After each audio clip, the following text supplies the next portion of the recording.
I had some glasses.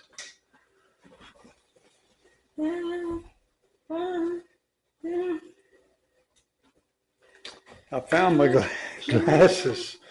And tonight we're in the 25th chapter of 2 Kings.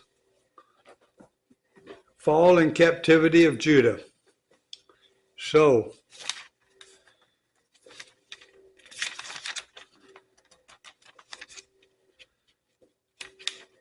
we are near the very end of 2 Kings. In fact, we are at the end of 2 Kings, the 25th chapter. Okay. So, this is going to be kind of tough. And in the 9th year of his reign, in the 10th month, on the 10th day of the month, Nebuchadnezzar, king of Babylon, this is Roger Hebert and his beautiful wife, Elizabeth, and we are in the 25th chapter of 2 Kings. Nebuchadnezzar, king of Babylon, came with all his army against Jerusalem and laid siege to it. And they built siege works all around, so the city was besieged till the 11th year of King Zedekiah.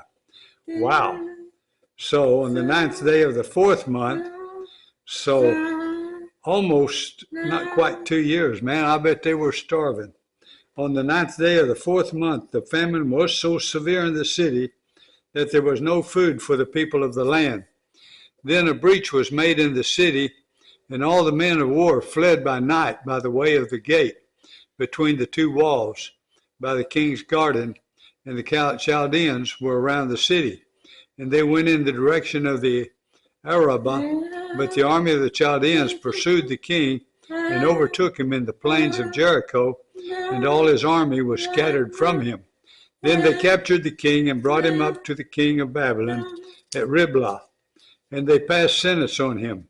They slaughtered the sons of Zedekiah before his eyes, and put out the eyes of Zedekiah, and bound him in chains, and took him to Babylon.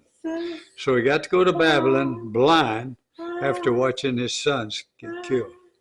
In the 5th month, on the 7th day of the month, that was the 19th year of King Nebuchadnezzar, king of Babylon, Nebuzaradan, the captain of the bodyguard, a servant of the king of Babylon, came to Jerusalem, and he burned the house of the Lord and the king's house and all the houses of Jerusalem. Every great house he burned down. And all the army of the Chaldeans who were with the captain of the guard broke down the walls around Jerusalem, and the rest of the people who were left in the city, and the deserters who had deserted to the king of Babylon, together with the rest of the multitude, Nebuzaradan, the captain of the guard, carried into exile. But the captain of the guard left some of the poorest of the land to be vine dressers and plowmen. And the pillars of bronze that were in the house of the Lord, and the stands and the bronze sea that were in the house of the Lord, the Chaldeans broke in pieces and carried the bronze to Babylon.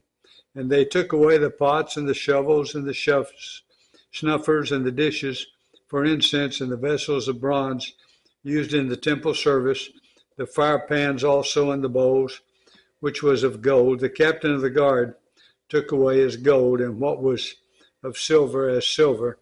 And as for the 2 pillars, the one sea, and the stands that Solomon had made for the house of the Lord, the bronze of all these vessels were beyond weight. The height of the one pillar was 18 cubits, and on it was a capital of bronze. The height of the capital was 3 cubits, a lattice work and pomegranates, all of bronze, were all around the capital. And the second pillar had the same with the lattice work.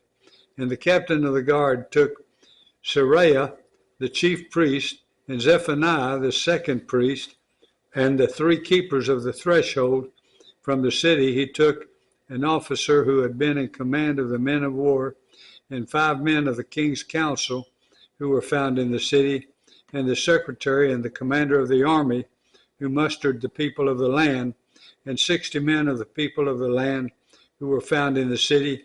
And Nebuzaradan, the captain of the guard, took them and brought them to the king of Babylon at Riblah, and the king of Babylon struck them down and put them to death at Riblah in the land of Hamath. So Judah was taken into exile out of its land. And over the people who remained in the land of Judah, whom Nebuchadnezzar, king of Babylon, had left, he appointed Gedaliah, the son of Ahikam, the son of Shaphan, governor. Now when all the captains and their men heard that the king of Babylon had appointed Gedaliah governor, they came with their men to Gedaliah at Mizpah, namely Ishmael, the son of Nethaniah, and Johanan, the son of Kerah, and Sariah, the son of Tanhumeth,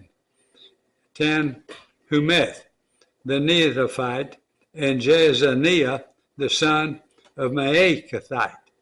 And Gedaliah swore to them and their men, saying, "Do not be afraid because of the Chaldeans officials.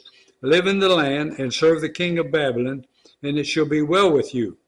But in the 7th month, Ishmael, the son of Nethaniah, this Ishmael turns out to be a real bad guy, son of Elishama of the royal family, came with 10 men and struck down Gedaliah and put him to death along with the Jews and the Chaldeans who were with him at Mizpah. Then all the people, both small and great, and the captains of the forces rose and went to Egypt, for they were afraid of the Chaldeans. And in the 37th year of the exile of Jehoiakim, king of Judah, in the 12th month, on the 27th day of the month, Evil-Merodach, king of Babylon, in the year that he began to reign, graciously freed Jehoiakim, king of Judah, from prison.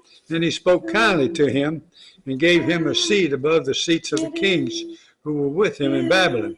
So Jehoiakim put off his prison garments, and every day of his life he dined regularly at the king's table, and for his allowance, a regular allowance was given him by the king, according to his daily needs, as long as he lived.